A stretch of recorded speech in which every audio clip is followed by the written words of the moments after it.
এইমাত্র পাওয়া তোমাদের এসএসসি 2026 এর পরীক্ষার নতুন নিয়ম ও নির্দেশনা প্রকাশ করেছে। শিক্ষার্থীরা তোমরা যারা এসএসসি 2026 সালে পরীক্ষা দেবে, এইটা প্রতিটা শিক্ষার্থীর জন্য অবশ্যই জরুরি।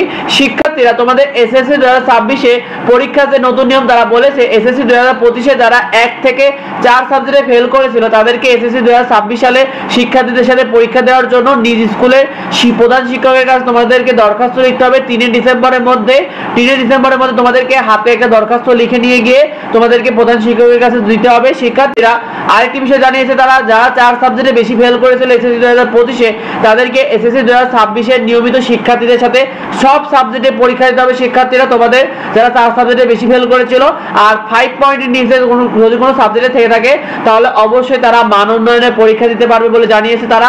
শিক্ষার্থীরা তোমাদের এসএসসি 2026 এর পরীক্ষার প্রশ্ন দেখো, তোমাদের এসএসসি 2026 এ দুই ধরনের প্রশ্ন করা হবে। যার একটা হলো এসএসসি 2026 এর পরীক্ষার্থীদের প্রশ্ন, যেটা কিন্তু শর্ট সিলেবাস বা সংক্ষিপ্ত সিলেবাসে হবে।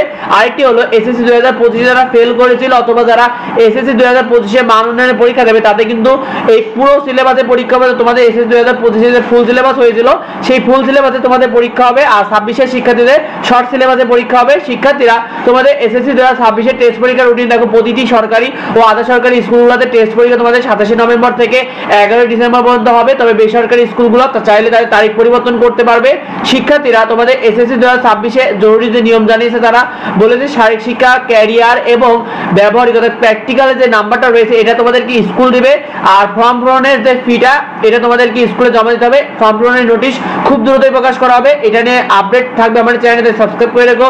ভিডিওটি বেশি বেশি করে বন্ধুদেরকে শেয়ার করে দাও। তোমরা কে কে এসএসসি 2026 পরীক্ষার্থীরা রয়েছে কমেন্টে আমাদেরকে জানিও। যদি কিছু জানার থেকে অবশ্যই ভিডিওতে কমেন্ট করে তোমাদের যাবতীয় কনফিউশন দূর করা হবে।